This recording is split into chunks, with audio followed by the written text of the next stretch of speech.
So this is going to be another movie review. This one's called Around the World in 80 Days, 2004. Giving it 2 out of 5 stars. I just like this movie. As I mentioned with Adrian in the comments on my last video,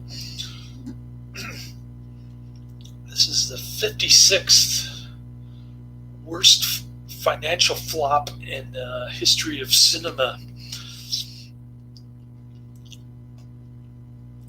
And not only that, but Arnold Schwarzenegger got 2 awards for worst supporting actor.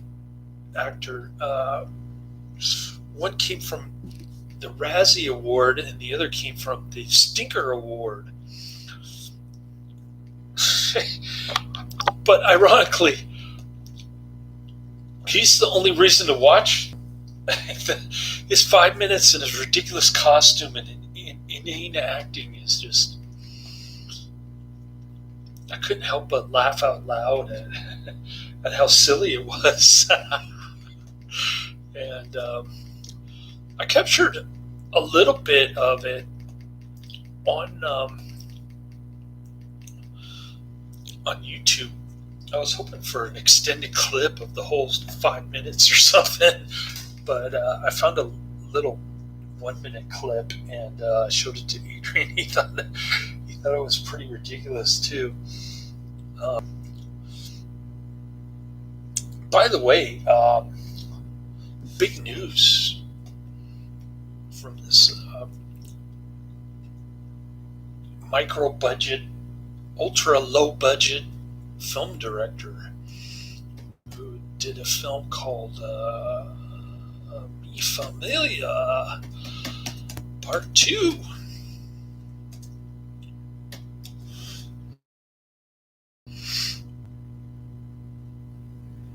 Oh, sorry, it's called Mi Familia 2.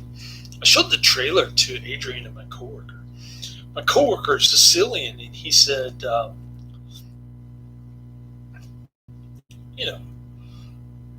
that here's yet another movie that portrays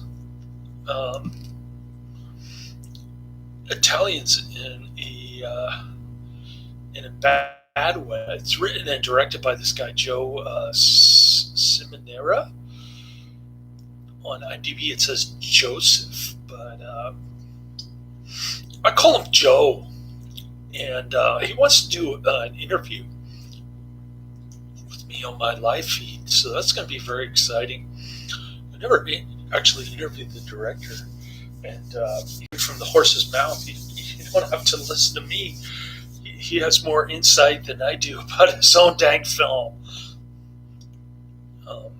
It doesn't have any ratings on IMDb. I don't know if it's been released yet, but it's on Amazon. You can check out the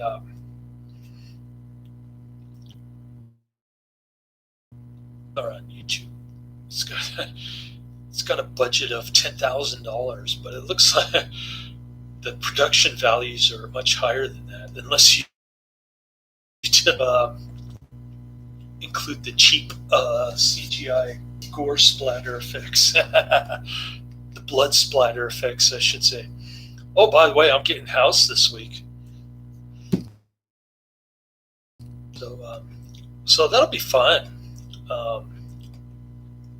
I don't know this guy Joe, but he seems like a nice guy. And so got that to look forward to. My very first interview with the director of the film, rather than doing a straight, movie review from my perspective. I'd rather interview him and hear it from the horse's mouth, like I said. But getting back to this movie, okay. So it's based on the Jules Verne book, who's supposed to be like the godfather of science fiction or something. And many of the things that he predicted in his book came true. However, many things in his book didn't make its way into this remake. There's a 1956 version with David Niven. that I have not seen, and this is a remake, and it has very little to do with the Jules Verne book, other than the title. Not that it does any good to compare movies and books, really, because they're two completely different mediums, and you have to use your imagination a lot more with the books. Um, that part I can understand and appreciate. So, anyways, it's pretty boring. It's almost 2 hours, I think. Let me check.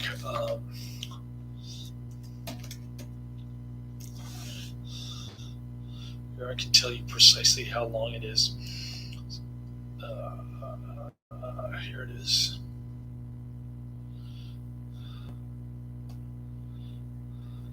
All right.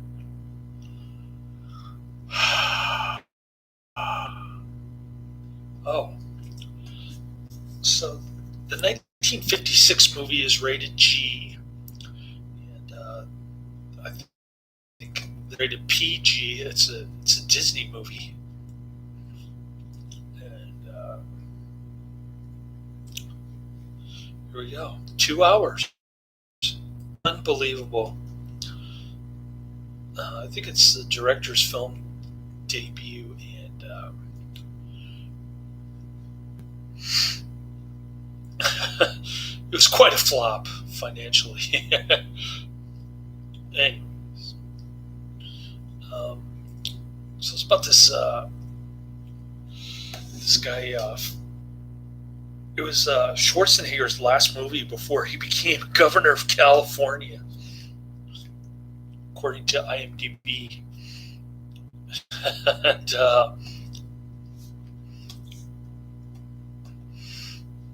it's about this inventor who goes by the name of Phileas Fogg. Um,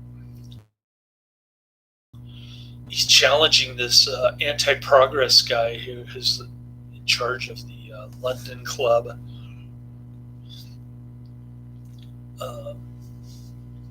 Of scientists. He wants to challenge them, and he can go around the world in 80 days. He brings along the guy who robbed the London, England, Jackie Chan. Of course, Jackie Chan has to insert all of his non-Jules Verne stuff in there. Grabbing back the stolen Chinese jade Buddha from the Bank of England and giving it back to his people in China, the rightful owners. He's always got the theme about stolen Chinese treasure. He's got the kung fu going. There's even a cameo. There are tons of cameos in this one. You can see all the actors' names in the description box.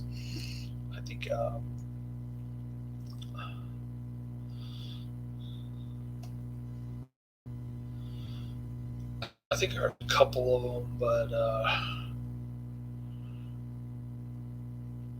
it's kind of interesting to see Luke Wilson from Idiocracy play the Orville brother, along with Owen Wilson. They look like twins, just different hair color and different hairstyles. But I didn't even realize how similar they looked until I saw them side by side.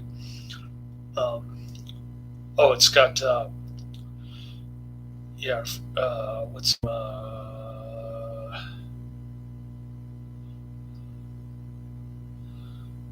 Sammo Kam-Bo Hung is in this. He looks like he's been munching on chips rather than doing kung fu moves. Somebody said that the kung fu in this movie looked cartoonish, and I think that's what the director was trying to do with his drunken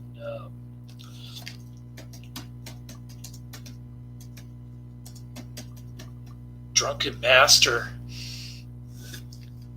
um, rip off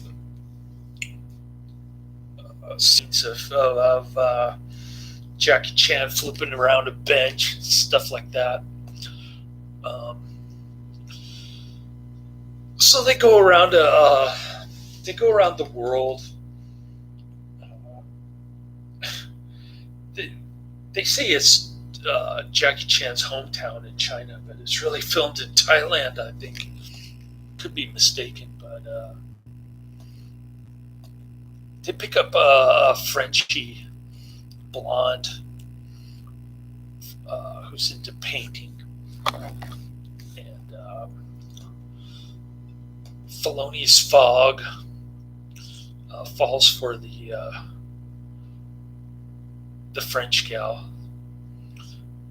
Phileas Fogg, excuse me.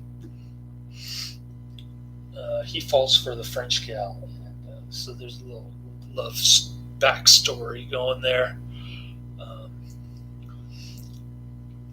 Jackie Chan is trying his hardest not to interfere, and so they send Inspector Fix. There's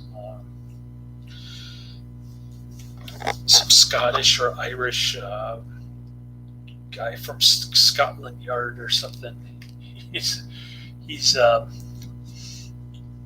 going after Phileas Fogg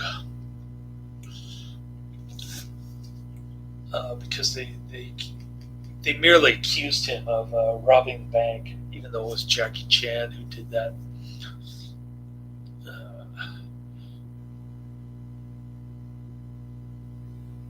Passport out. I thought it was Passport 2. Jackie Chan calls himself Passport 2. Anyways, his real name in this movie is Lao Xing, or I'm not sure how to pronounce it in Chinese. And, so they go all over the world. They're fighting against this Chinese lady with big fingernails. Something about the evil scientist, Lord Kelvin, hires her to penetrate the Great Wall of China to take over China or something. I don't know. I couldn't really follow. There were parts in this movie, especially after I saw Arnold Schwarzenegger. I just want to skip the India part and the China part. Even though I saw, what's his name? Sammo, Kam-Bo Hung. I haven't seen him since Marshall Way. So it's kind of interesting to see him. He looks like he's gained about 100 pounds since the Marshall Way, but anyways, not a good flick. I had to go back and watch the India part and the China part because my eyes kept wandering on Sunday. And it's already Tuesday, and I finally got through it. 2 hours, lots of bonus features too. So sorry it's taking so long, but you really didn't miss much.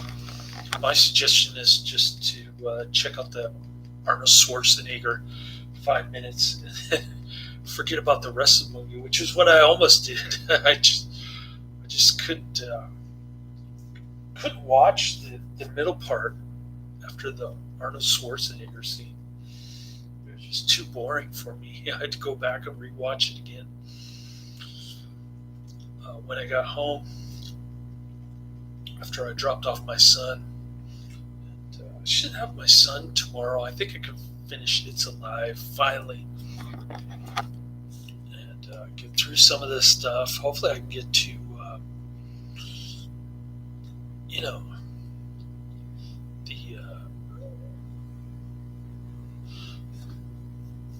the list of movies that I have for my second summer vacation with my son.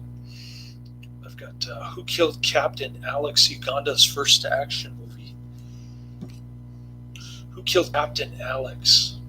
Moving Target. Charlie Chan at the Opera. God Forgives, I Don't. The Human Monster, aka The Dark Eyes of London. Invisible Ghost. Amityville 3. Crackerjack. And Mi Familia Part 2. That's quite a lot of movies to go through. 1, 2, 3, 4, 5, 6, 7, 8, 9.